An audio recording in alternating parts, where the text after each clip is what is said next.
축복을 받을 때까지 자리를 떠나지 않기. Praying till we pray. 모디 스튜어트 박사는 과거 세대를 살다 가신 위대한 기도의 사람이었는데 자기 기도 생활에 집중하기 위해서 기도에 관한 몇 가지 원칙을 정했다고 합니다.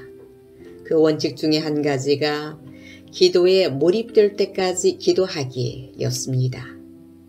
기도를 어느 정도 하고 끝내기와 기도에 몰입하고 주님의 축복을 받고 기도를 끝내기는 차이가 있습니다.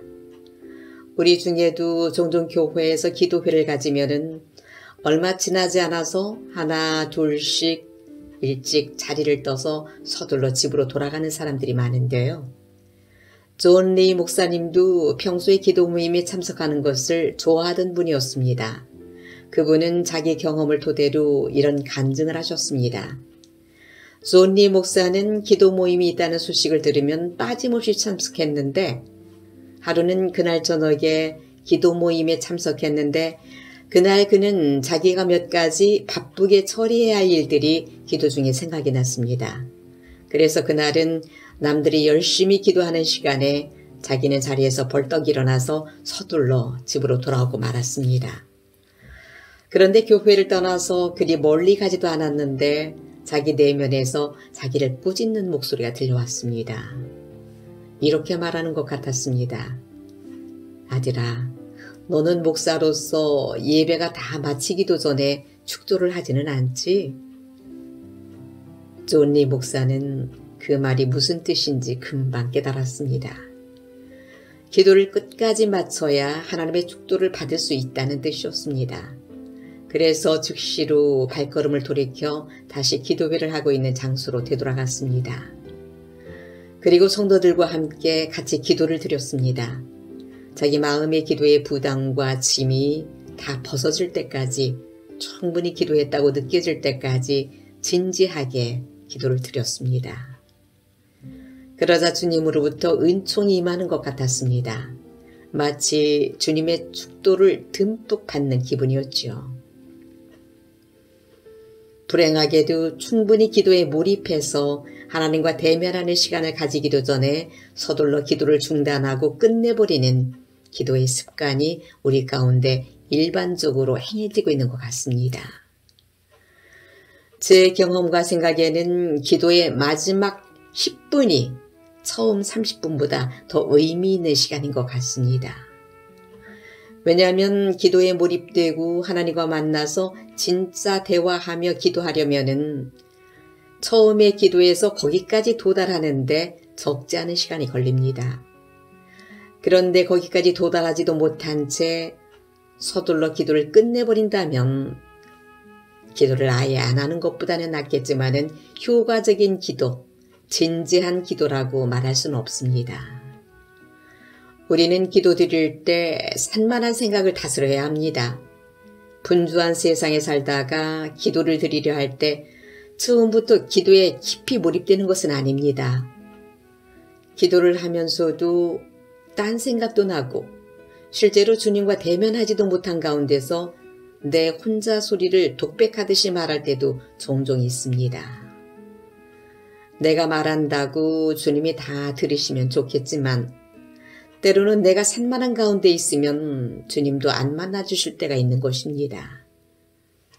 여러분, 이론적으로나 신학적으로는 우리 신자가 늘 하나님과 동행하고 24시간 교제하는 것처럼 우리는 그렇게 여기고 있습니다. 그렇게 가르치고 또한 그렇게 배웁니다. 그 말도 완전히 틀린 말은 아니지만 그런데 우리가 실제로 기도할 때 또 기도가 아니더라도 찬양할 때, 설교할 때 완전히 주님의 임재 가운데에서 주님과 대면하여 만남 가운데에서 기도하고 찬양드리고 말씀을 선포하는 것은 정말 쉽지 않습니다. 그냥 일반적인 개념으로서 우리가 주님과 동행한다, 주님을 만난다 그런 거 말고 지금 실제적으로 내가 주님과 친밀히 만나는 시간, 그 대화, 그게 진짜 기도라는 것입니다. 우리 각자가 기도할 때 그 시간까지 도달해서 주님의 축복을 받고서 기도의 자리를 떠나자는 것입니다. 왜냐하면 많은 경우 우리의 기도가 그 시간까지 도달하지 못하고 그냥 자기가 알아서 혼자 기도를 끝내버리기 때문입니다. 솔직히 말하면 우리 모두가 쉽게 기도에 집중하고 앉자마자 즉시로 주님과 대면하게 되는 그러한 사람들은 아닙니다.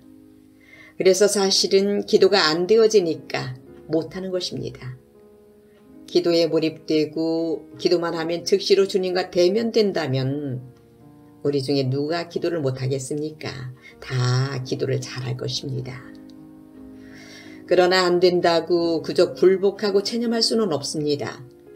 주님의 축복 또는 축도를 받을 때까지 나는 기도의 장소를 떠나지 않으리라 하는 마음으로 꼭 주님을 만나고자 하는 열심과 마음으로 기도에 임해야 한다는 것이죠.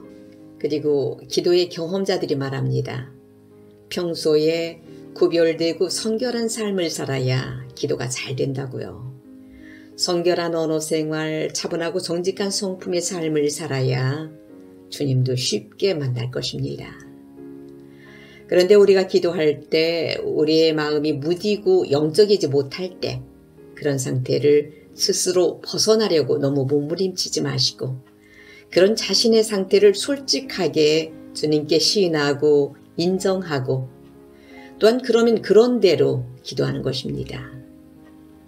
그때 언어가 거칠고 격정적일 수도 있습니다. 여러분, 구약에 기도한 사람들의 언어 표현을 보십시오. 때로는 얼마나 격정적이며 격앙적입니까?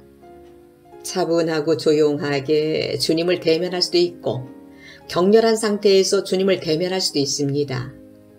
어떤 형태로든지 기도에 몰입되고 주님을 만나 주님의 축복을 받을 때까지 이 장면에서 야곱이, 다니엘이, 에레미야가, 에스겔이 생각납니다. 서둘러 기도를 마치고 일어서서는 안 되겠습니다. 예배 드릴 때 목회자의 축도를 꼭 받고서 예배당을 떠난다면 우리가 기도할 때도 하나님의 축도를 꼭 받고서 우리가 기도의 자리를 떠나야 되지 않겠습니까? 세멘트로 발라져 있는 교회, A church cemented in the routine. 오늘날 교회의 가장 큰 대적은 무엇입니까? 그것은 우리가 의식하지도 못하는 곳에 있고 마치 존재하지도 않는 것처럼 보이기에 우리가 식별하기가 대단히 어렵습니다. 혹자는 자유주의 신학이 교회의 가장 큰 적이다 라고 말하지만은 보통 일반 신자들은 자유주의 신학에 대해서 아무런 관심도 없습니다. 큰 적은 아닙니다. 모세오경이 모세의 저작이 아니라 단지 신화에 불과하다고 주장하고 창세기는 창조설화에 불과하다는 신자는 거의 없기 때문입니다. 예수님의 물 위로 걸으심, 사흘 만에 부활하심을 믿지 않는 신자도 거의 없습니다. 성경이 거룩한 하나님의 말씀임을 의심하는 신자도 거의 없습니다. 그러므로 우리는 자유주의 신학이 우리의 최대의 적이다 라고 말해서는 안 됩니다.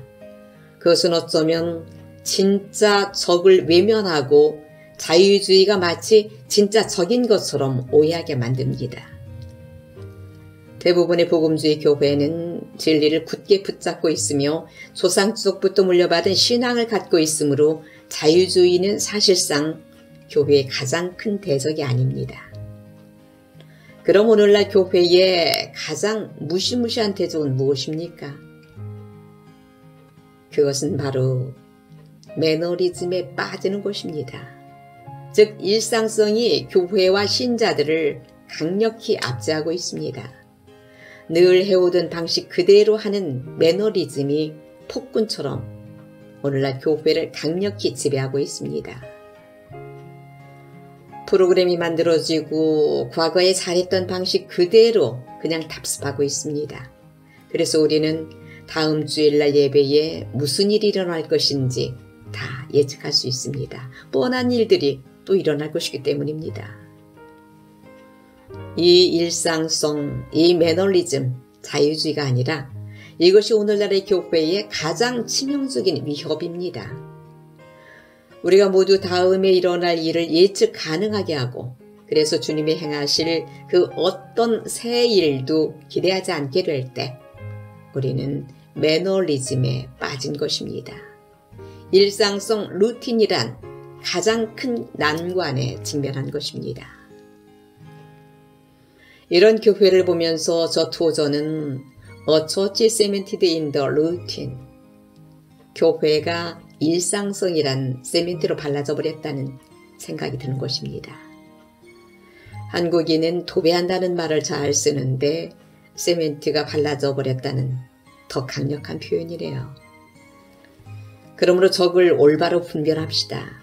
진짜 적을 놔두고 엉뚱한 적을 적으로 몰지 맙시다. 우리가 미래의 부흥에 대해 아무런 기대와 소망이 없는데 어떻게 미래에 심령 부흥이 일어나겠습니까? 우리는 지금의 매너리즘, 일상성을 탈피하고 신앙의 부흥을 기대하는 마음으로 기도할 수 있습니다.